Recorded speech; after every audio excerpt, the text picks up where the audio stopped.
was predicted to happen. Dr. Fauci. We're starting to see the leveling off and the coming down that Dr. Birx had mentioned.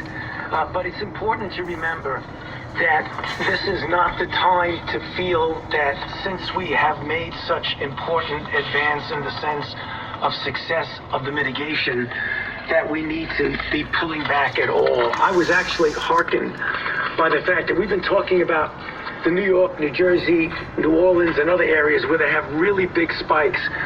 But there's other parts of the country, in the middle parts of the country, where they're concerned to make sure they don't get those spikes.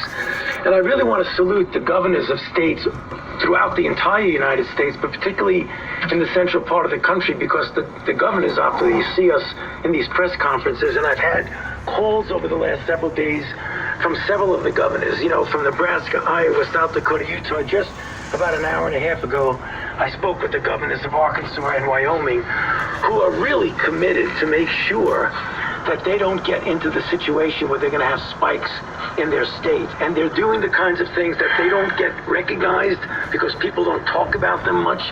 But we have a big country. We have 50 states, and it's not only the big cities. I thought it was 57. We're going to pull out of it in the big cities, and we're going to pull out of it in those areas that aren't as popular. I just want to give a shout out to them. They're doing an extraordinary job. I was really pleasant. I wouldn't say surprised because I expected of this country, but to hear what they're doing